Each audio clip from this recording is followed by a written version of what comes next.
Assalamualaikum warahmatullahi wabarakatuh. Welcome back to my channel.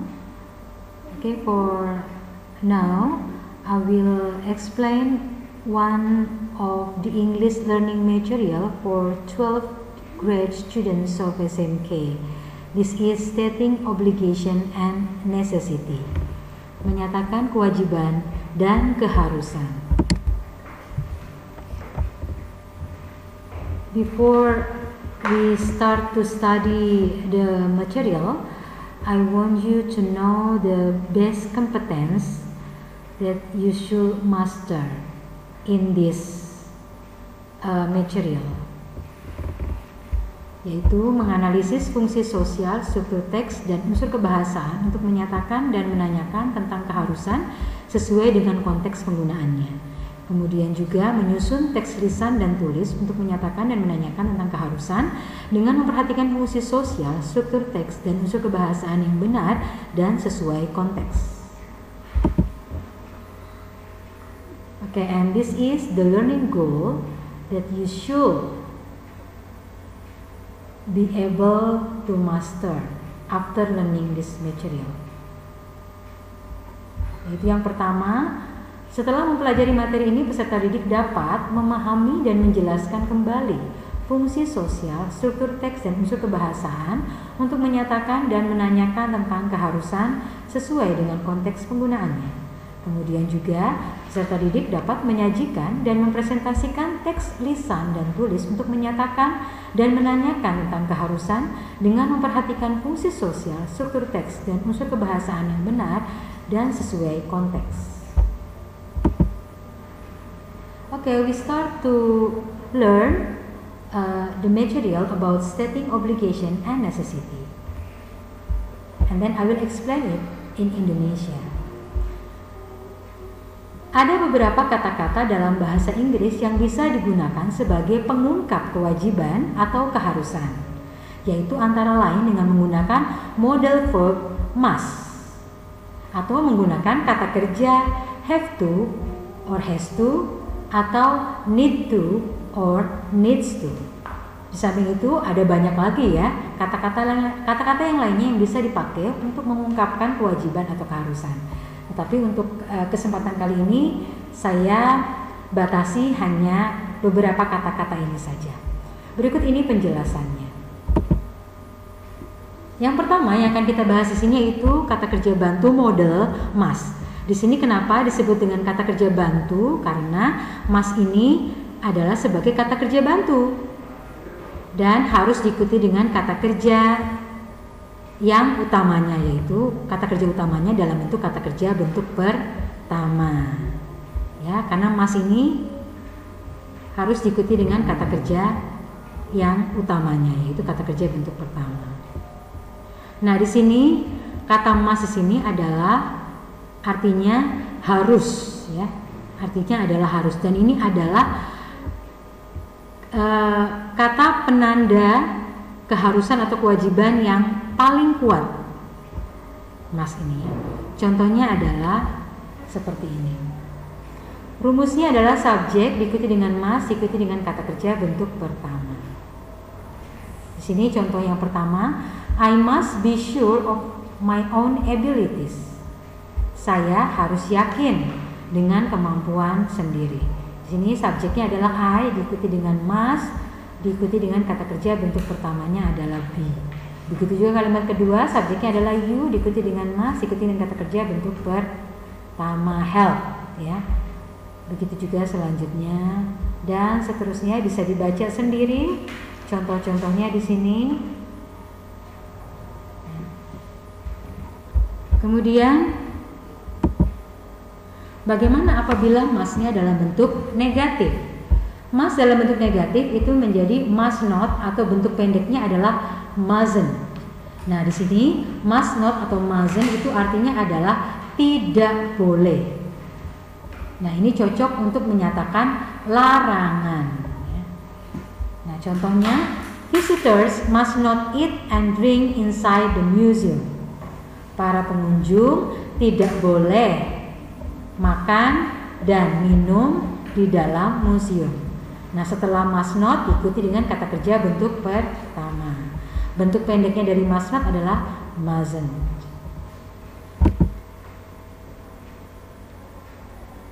Selanjutnya kita mengenal lagi salah satu kata untuk penanda keharusan atau kewajiban, yaitu kata kerja have to or has to. Di sini walaupun namanya kata kerja, ya kalau yang must tadi itu kan kata kerja bantu. Kalau have to atau has to ini kategorinya masuk kepada kata kerja. Kenapa masuk kepada kata kerja? Karena di sini ada have to atau has to yang disesuaikan dengan subjeknya. Jadi kategorinya masuk kepada kata kerja. Walaupun sebagian ahli bahasa menyatakan bahwa have to atau has to itu masuk ke modal, karena masuk tergolong kata kerja bantu modal karena dia tidak bisa berdiri sendiri. Ya, tetapi kalau lihat dari bentuknya ini lebih cocok kepada kata kerja saja ya. Tapi memang have to atau has to ini harus diikuti dengan kata kerja bentuk pertama.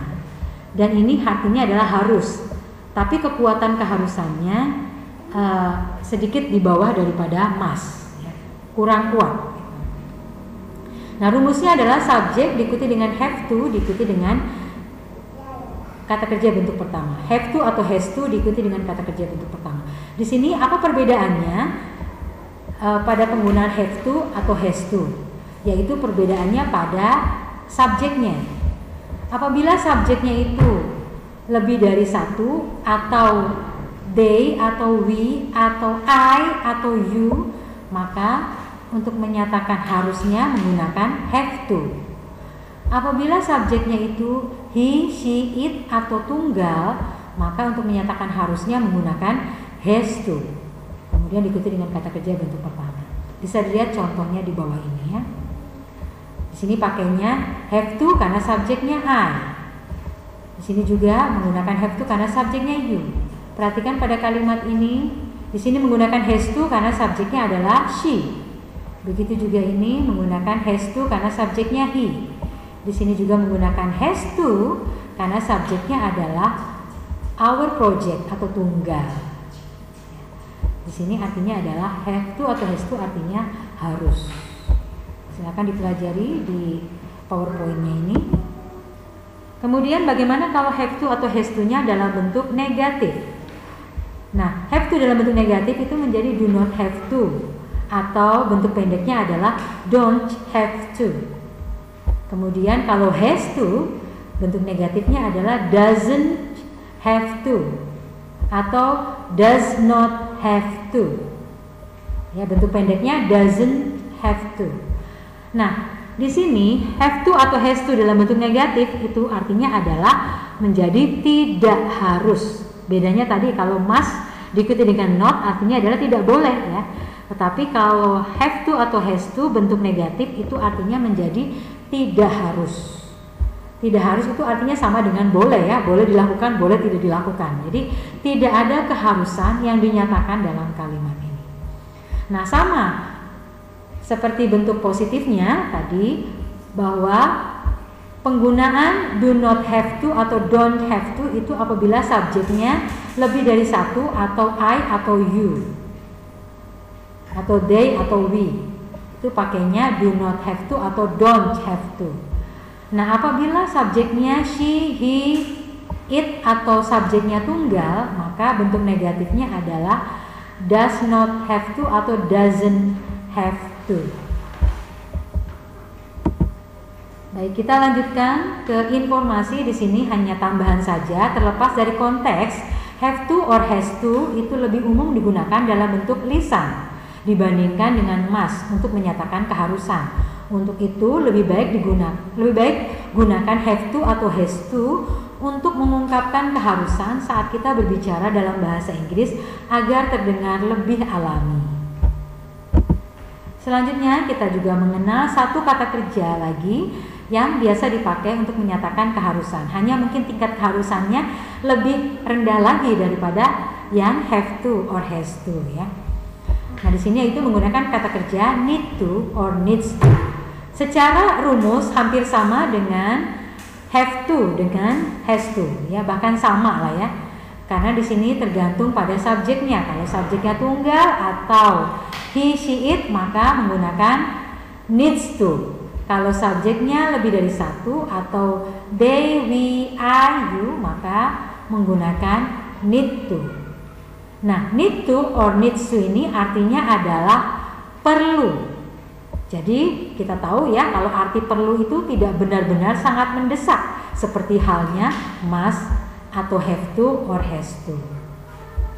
Baik, kita di sini lihat, di sini menggunakan need to untuk menyatakan perlunya karena subjeknya we.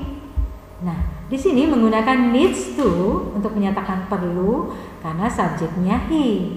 Diikuti dengan kata kerja bentuk pertama tetap ya semuanya. Begitu juga ini kenapa pakai needs to, karena subjeknya my mom. My mom itu tunggal ya, maka menggunakan needs to. Selanjutnya adalah bagaimana kalau need to or needs to-nya dalam bentuk negatif. Hampir sama seperti have to atau has to, bentuk negatifnya yaitu untuk need to, do not need to atau don't need to. Untuk needs to, bentuk negatifnya adalah doesn't need to or does not need to. Nah, di sini artinya menjadi tidak perlu. Artinya menjadi tidak perlu ya. Sama penggunaannya dalam kalimat juga tergantung pada subjeknya. Di sini menggunakan do not need to karena subjeknya adalah I. Begitu juga di sini menggunakan don't need to karena subjeknya adalah you. Perhatikan di sini, kenapa di sini menggunakan doesn't need to karena subjeknya he atau tunggal subjeknya ya. Tuh. Oke, itu tadi materi pembelajaran tentang obligation and necessity. Thank you for watching. Please don't forget to subscribe, like, and share. Thank you very much. Bye. Wassalamualaikum warahmatullahi wabarakatuh.